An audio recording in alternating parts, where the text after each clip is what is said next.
नमस्कार सम्पूर्ण दर्शक महानुभावहरुमा आज भने तपाईहरुको माझ एकदमै जानकारीमूलक भिडियो लिएर आएको छु। भिडियोलाई अन्तिम समय हेरेर साथ दिनुहुन्छ भन्ने आशा गरेको छु। भने यो भिडियो चाहिँ झापा जिल्ला मेचीनगर नगरपालिका वडा नम्बर 3 बिन्दुवासिनी टोलमा छायाङ्कन गरेर तपाईहरु माझ प्रसारण गरिरहेको छु। भने यो भिडियो भित्र चाहिँ यस क्षेत्रमा हाल भइरहेको विकास निर्माण सम्बन्धी आयोजनाहरुको बारेमा विशेष जानकारी दिँदै छु। हाल चाहिँ यस क्षेत्रमा एक सातादेखि सडक निर्माण सम्बन्धी काम भइरहेको छ र यस सडक निर्माण आयोजना सम्बन्धी जानकारी दिँदै स्थानीय व्यक्ति भन्नुहुन्छ, यहाँ जति काम भएको छ यो आयोजना सञ्चालनको 2 दिन भित्रमा भएको काम हो र विगत 5 दिनदेखि यो आयोजना पूर्ण रूपमा सञ्चालन भइरहेको छैन, यो बन्द भइरहेको छ। सञ्चालन भइरहेको आयोजना किन बन्द भयो भनेर प्रश्न गर्दा अर्को स्थानीय व्यक्ति यसो भन्नुहुन्छ, वडाले कार्यक्रम छनौट गरेर बजेट विनियोजन गरेर काम भइरहेको थियो भने पछिल्लो समय चाहिँ यो आयोजना चाहिँ रोक्नुपर्छ भनेर नगरपालिकाले नै निर्देशन गरेर यस आयोजना रोकिएको भन्ने हामीले जानकारी पाएका छौं। वडाले सञ्चालन गरिरहेको आयोजना चाहिँ नगरपालिकाले रोक्नुपर्ने कारण चाहिँ के थियो भनेर हामीले प्रश्न गरिराख्दा अर्को स्थानीय यसो भन्नुहुन्छ, सडक निर्माण गर्नको लागि जुन यो बालुवागिटी यहाँ फिजाइएको छ ल्याइएको छ यो बालुवागिटी चाहिँ अवैध रूपमा खोलाबाट निकालिरहेको स्थानीय प्रशासनले थाहा पाइसकेपछि यसलाई तत्काल रूपमा बन्द गर्ने निर्देशन दिएको हामीले जानकारी पाएका छौं। यसैबीच अर्को स्थानीय व्यक्ति आक्रोशित हुँदै यसो भन्नुहुन्छ, नीतिगत रूपमै वडा कार्यालय र आयोजना सञ्चालन समिति मिलेर चाहिँ यो अवैध रूपमा बालुवागिटी यसरी लिएर आयोजना सञ्चालन गरी नीतिगत रूपमै भ्रष्टाचार र अनियमितता गर्न खोजेको हामी अहिले स्पष्ट भएको छौं।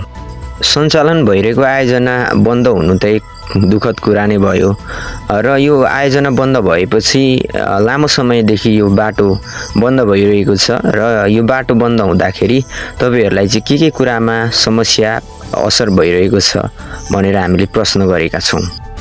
समस्या त धेरै कुरामा भइरहेको छ, जस्तो आपतकालीन रूपमा कोही बिरामी भयो भने एम्बुलेन्स कुद्ने अवस्था छैन बाटोमा, जस्तो विभिन्न विद्यालयहरुको सवारी साधनहरु विद्यार्थी ल्याउन पुर्याउन आउने कुराहरु अहिले पूर्ण रूपमा बन्द भइरहेको छ, जस्तो नियमित आवश्यकताको कुराहरु जस्तो खाद्यान्नको कुराहरु अन्य विभिन्न सेवाहरुको कुराहरु यातायात नभएपछि एकदमै समस्या पर्छ, एकदमै समस्या भइरहेको छ नि। यी सम्पूर्ण समस्याहरु चाँडोभन्दा चाँडो सम्बोधन होस् र यो आयोजना पनि पूर्ण रूपमा सञ्चालन भई सम्पन्न होस् भन्नको लागि सम्बन्धित निकायलाई तपाईहरु के भन्नुहुन्छ त? यसरी गैर कानुनी रूपमै काम गर्न खोजिएको भने निजलाई चाहिँ कानुन सम्मत कारबाहीको दायरामा ल्याउने एउटा जिम्मेवारी स्थानीय पालिकाको पनि रहन्छ। भने यसरी सर्वसाधारण जनतालाई परिरहेको समस्या चाँडोभन्दा चाँडो सम्बोधन गर्दिनु हुनको लागि हामी सम्बन्धित स्थानीय पालिकालाई हामी यहीँबाट विनम्र अनुरोध गर्न चाहन्छौं। अन्य केही कुरा बुझ्न सकिन्छ कि भनेर तपाईहरुको ठाउँमा सञ्चालन भइरहेको आयोजना पूर्ण रूपमा सम्पन्न नभई नै रोकिँदा तपाईलाई कस्तो लागिरहेको छ भनेर हामीले अर्को स्थानीय एक व्यक्तिलाई प्रश्न गरेका छौं। जसरी सडक निर्माणको काम भइरहेको छ यसको प्रभावकारिता चाहिँ शून्य छ भन्दा कुनै फरक पर्दैन। हेर्नुस् न, बाटोको अवस्था एकदमै राम्रो छ, यहाँनेर कुनै बालुवागिटी त्यसरी हाल्नु पर्ने आवश्यकता देखिँदैन नि। बाटोको गुणस्तर वृद्धि गर्न नै खोजिएको हो भने ढल व्यवस्थापन गर्नको लागि पक्की नाली बनाउन सकिन्थ्यो, जसरी गुणस्तर विकासको लागि यसलाई पिच गर्न सकिन्थ्यो, त्यो भइरहेको छैन।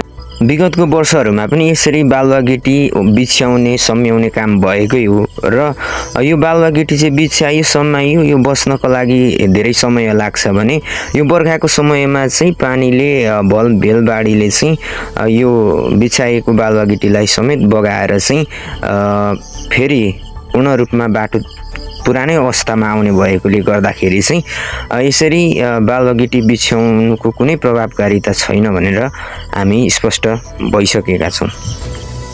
र अन्त्यमा म यो जानकारी दिन चाहन्छु कि स्थानीय प्रशासन स्थानीय पालिकाहरूले चाहिँ बजेट विनियोजन र विभिन्न योजना छनौट गरिराख्दा योजनाहरू सञ्चालन गरिराख्दाखेरि चाहिँ प्रभावकारिताको आधारमा एकदमै छनौट गर्नुपर्ने देखिन्छ, जुन कुराले चाहिँ एकदमै जनतालाई प्रत्यक्ष फाइदा पुग्छ, प्रभावकारी हुन्छ भन्ने कुरालाई विशेष ध्यान दिएर चाहिँ यसरी जनतालाई दुःख दिने, भनौँ न अनियमितता गर्ने, भ्रष्टाचार गर्ने कामलाई पूर्ण रूपमा बन्द गरोस् भन्दै मेरो 2 शब्द पनि तपाईहरुको माझ यति नै राख्न चाहन्छु।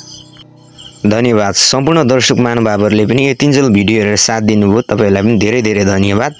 र भिडियो कस्तो लाग्यो आफ्नो प्रतिक्रिया तपाईहरुले राख्दिनु हुनेछ भन्ने आश गरेको छु भने तपाईहरुले पनि यो भिडियोलाई सक्दो शेयर गरेर आफ्नो स्थानीय प्रशासन र स्थानीय सर्वसाधारणहरूलाई चाहिँ विकास निर्माण सम्बन्धी विविध तपाईको अनियमितता भ्रष्टाचार सम्बन्धी सचेत बनाउन चाहनुहुन्छ भने सक्दो शेयर गरेर साथ दिनुहुन्छ भन्ने म तपाईहरुमाझ एकदमै आशावादी रहेको छु भन्दै अन्य प्रसंग र यस्तै विषय लिएर तपाईहरुसँग फेरि भेट्ने बाचाका साथ बिदा हुँदैछु। हस्त नमस्कार।